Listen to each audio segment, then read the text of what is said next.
दीपक जी अब इनको थोड़ा बंद करा दीजिएगा तब मैं बोल दूंगा। दीपक जी सच्चाई तो ये है कि अब इनको कश्मीर की तो बात करना बंद कर देना चाहिए।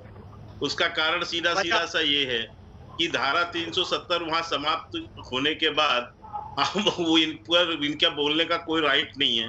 ये अभी तक केवल वहां इसी कश्मीर के नाम पर इनकी राजनीति चल रही थी और वो राजनीति अब इनकी लगभग समाप्ति पर है। तो ये दोनों आपस में ही भिड़ गए हैं और इसका ही आज उदाहरण जो है पिछले 2 दिन से देखने को मिल रहा है। इन्हीं की पार्टी के एक नेता जो है वो बैठ के वो बताते हैं कि कैसे बाजवा साहब कांप रहे थे, कैसे उनके माथे पे पसीना आ रहा था, कैसे उनकी कपकपी छूट गई और ये तो इन्हीं के ही पार्टी के ही सांसद बोल रहे हैं सदन में। इसके अलावा फवाद चौधरी साहब ने अपनी वास्तविकता भी बता दी। अब आरजू जी जो है मैं आपने एक बड़ा अच्छा शब्द का प्रयोग किया दीपक जी, रफू शब्द का। आरजू जी को ज्ञान जानकारी होगी कि जब कुर्ते फट जाया करते हैं आरजू जी तो सुई से उसकी तुरपाई होती है, उंगलियों से तुरपाई नहीं किया जाता।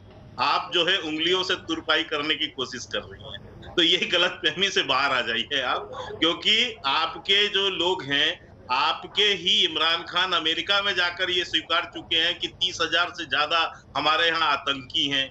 हम उन्होंने स्वीकार ली, पहले ही स्वीकारा है, एक नहीं कई अपने आतंकी घटनाओं के विषय में।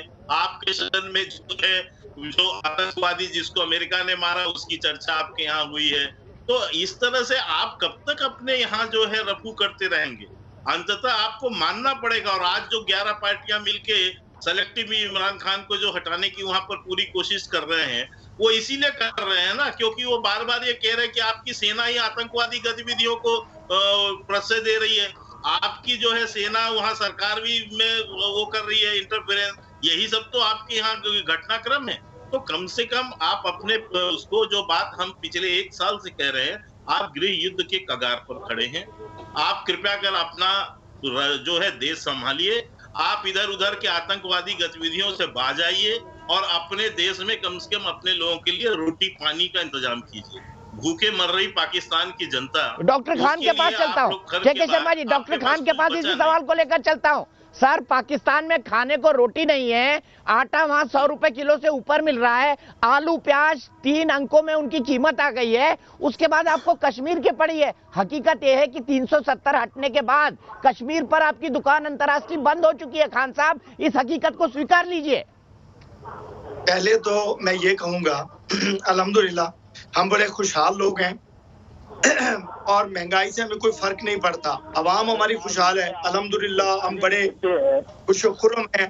दूसरी बात यह है कि मरियम नवाज का वो स्टेटमेंट निकालो जो कराची रैली में उन्होंने दिया था इमरान खान पर सवाल उठाते हुए, वो भी निकालिए, आपको सुनाते हैं सर कितने खुशहाल हैं आप। बात कर रहे हो फिर बनेगा पाकिस्तान इंशाल्लाह। और दूसरी बात यह है कि जो दीपक जी ये जो बात कर रहे हैं आपने अभी बात की कि जी हमारे वजीर आजम साहब ने अमेरिका में जाके फरमाया एक काउंटर करना चाहता हूं दीपक जी। लोग हैं वो आतंक फैलाने वाले लोग हैं कौन? वो लोग आप ही के हैं, कुलभूषण जैसे।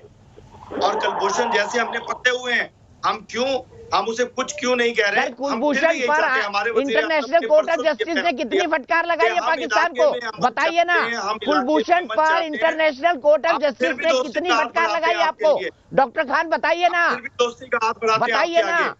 बताइए ना इंटरनेशनल कोर्ट ऑफ जस्टिस ने कुलभूषण पर कितनी फटकार लगाई है आपको? दीपक जी नहीं, कोई फटकार नहीं।